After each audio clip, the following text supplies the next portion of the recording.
Let's go to the third one.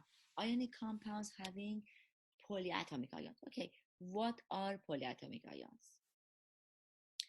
Polyatomic ions are ions that are themselves composed of a group of atoms. So poly like is more than one, right? So we are having more than one atoms together which have an overall charge. For example, these are the polyatomic ions.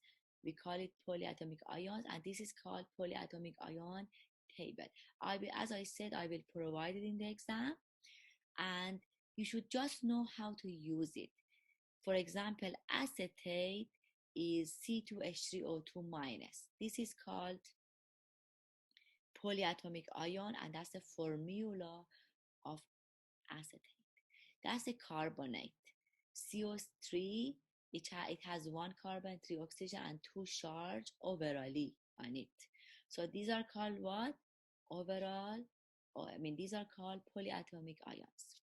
So these polyatomic ions are basically the ions that basically ion compounds that containing these polyatomic ions do the same procedure for the naming ionic compounds, except we should use just the polyatomic ion whenever it occurs. So we just copy the polyatomic ion name from the polyatomic ion table. So how we name it? Name of metal or ammonium, because ammonium is the only positive charge in the polyatomic ion table, NH4 plus. So I'm kind of emphasizing on it. So because you only can write it in the left side of the compound. If the charges varies, we put in the Roman numeral, and then we name the polyatomic ion from the table.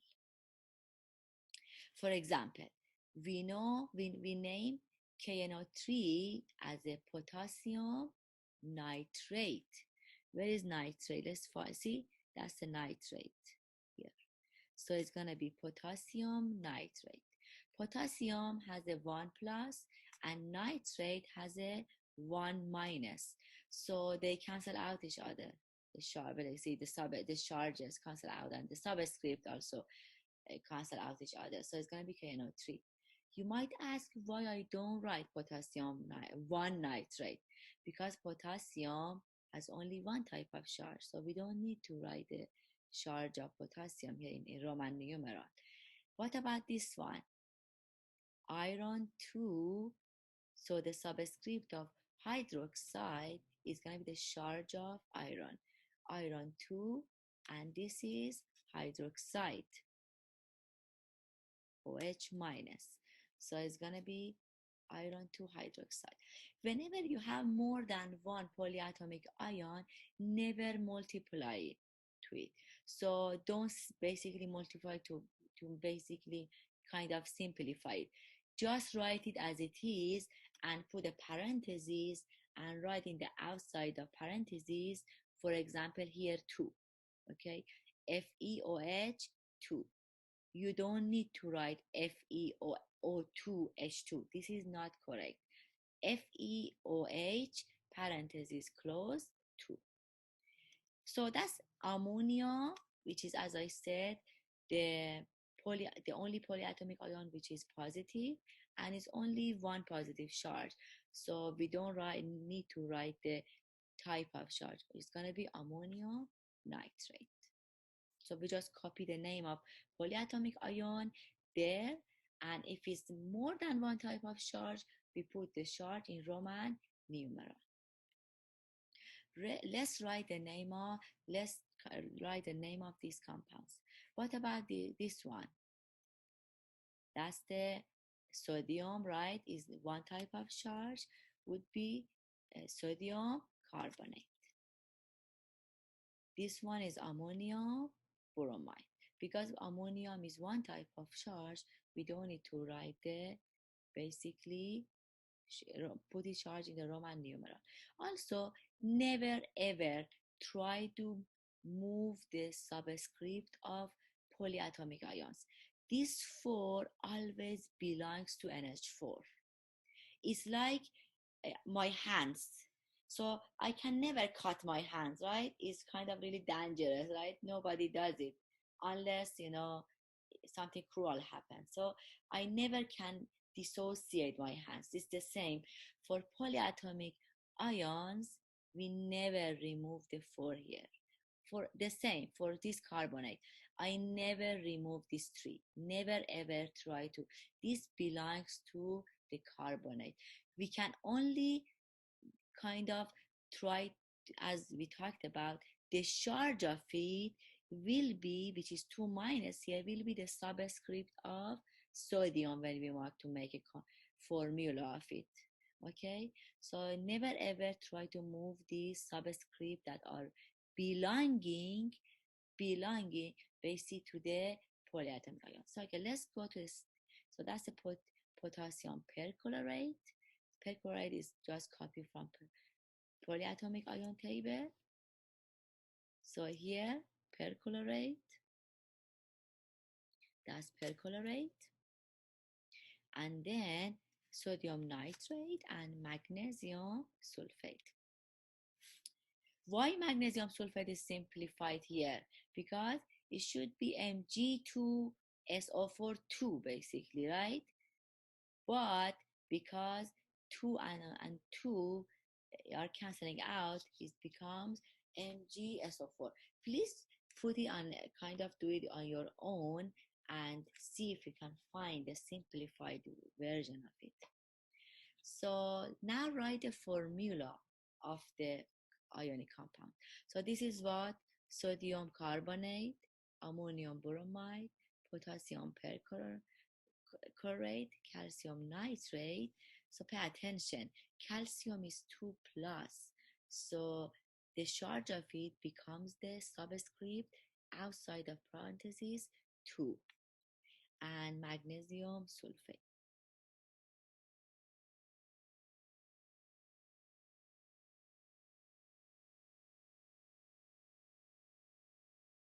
Naming molecular compounds. So let's see, naming of molecular compounds. We basically make it in two groups. The ones that not acids, okay, with like carbon dioxide, and acids, which example is like hydrochloric acid, here HCl. So you might ask, okay, how I know which one is acid? Whenever you have hydrogen in the left side of any element or in the beginning of any compound, you have an acid, like HCl. Doesn't matter how many of that element you have, how many of the hydrogen you have, is always acid. And also pay attention, acids should always have AQ or aqueous next to them. Aqueous is the state of this specific compound. It tells us as the solvent in the solution of HCl is water. Acids always should be dissolved in water. So make sure always you see this aqueous, and then you have an acid. So first you should have a hydrogen in the left side of the compound, in the beginning of the compound, and also you should have an aqueous. And for not acid, you never have this hydrogen in the beginning.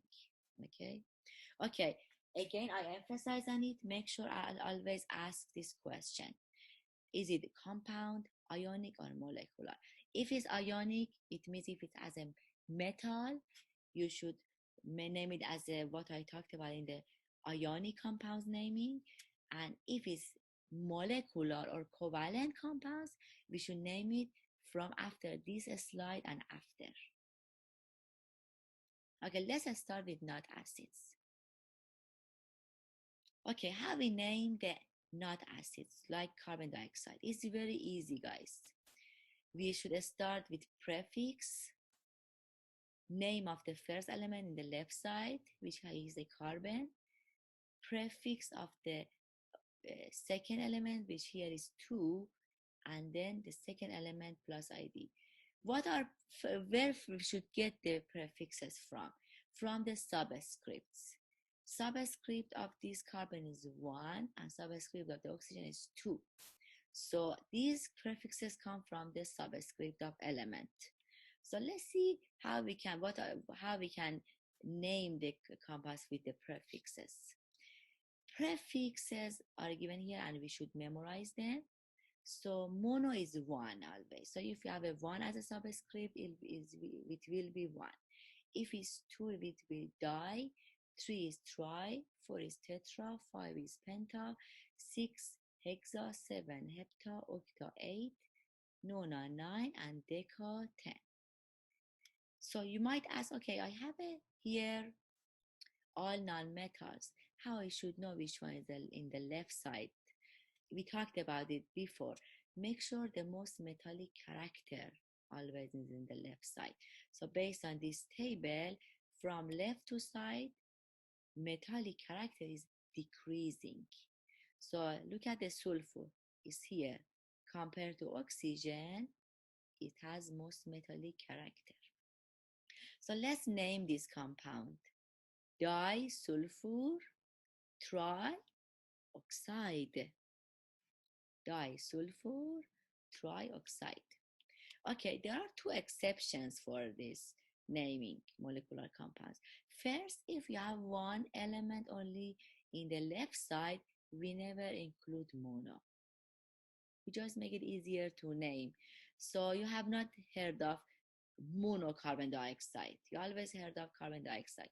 So that would be it. So we never put mono there.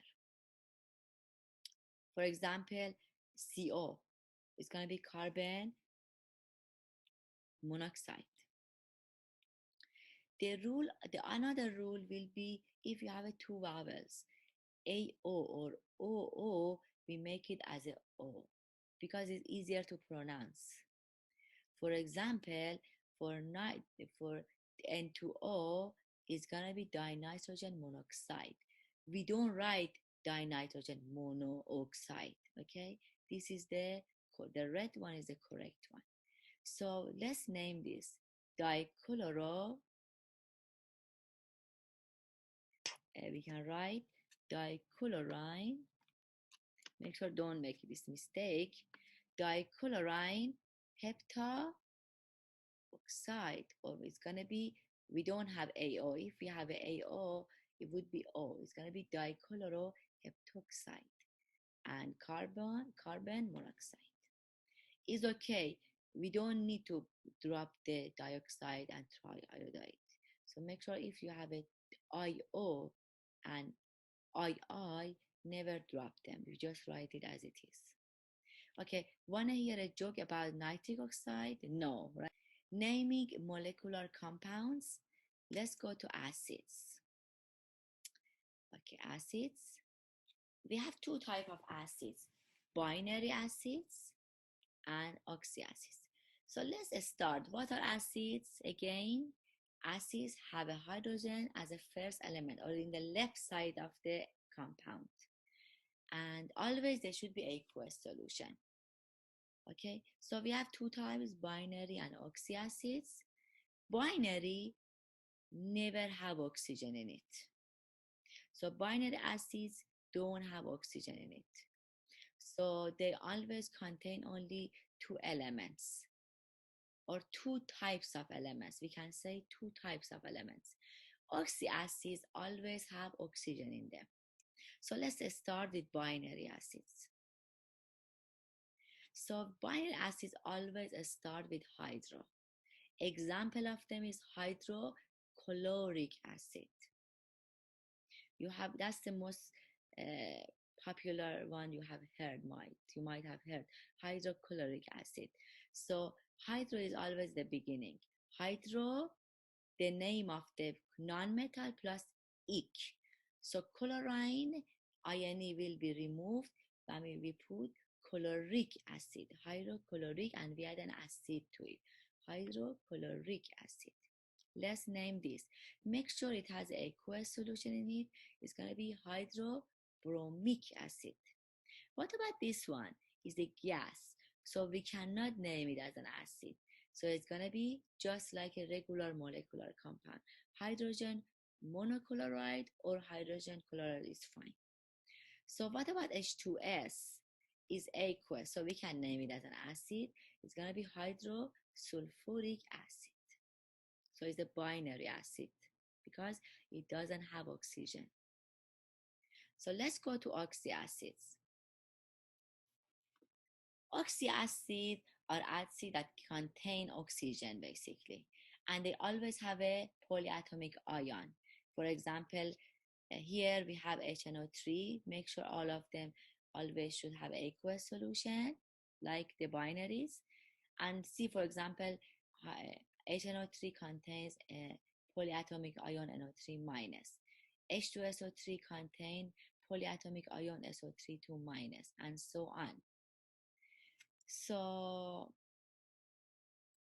let's see how we name them. They are not really lots of acids. So here is that I'm not going to give more than these acids in the exam. But if we want to scientifically name them, there are two ways of naming them. First, we don't have hydro in the beginning of oxyacid, so no hydro. Okay, it's gonna be based off name of oxyanion plus os if you have ITE in it. If your polyatomic ion has a ITE in it, you should end with os acid. If the end of polyatomic ion is ATE, we name it ic acid. So let's have an example.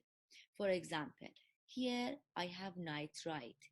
We said that nitrite should end with os acid, right? Ite os. So this is gonna be nitrous acid. This is nitrate. So not 8 always end with ic acid, and basically so on. Another hint is that always the one with more oxygen, the polyatomic with atom with more oxygen, always ends with ATE. I would recommend you for this chapter, try to make flashcard and repeat the namings, to put some example practice back of them and try to practice. I would also recommend you to use the worksheets from the canvas and work on them. All of them has the answer key, and also you can use Quizlet also is a really good source. Okay, I just simplified what I talked about: ionic compounds and how we name them, molecular compounds and how we name them, and acids. I just put the acids under molecular compound, and that's totally fine. So let's name these compounds. I would recommend you to pause it and then see if you are correct or not. So this is carbon monoxide, calcium fluoride. That's the aqueous. Pay attention. That's an acid and it's aqueous and it's binary acid. That's hydrofluoric acid. That's the ionic compound which has more than one type of charge. It's going to be iron 3, and nitrate is a polyatomic ion. This is an acid. It's going to be perchloric acid, and that would be sulfurous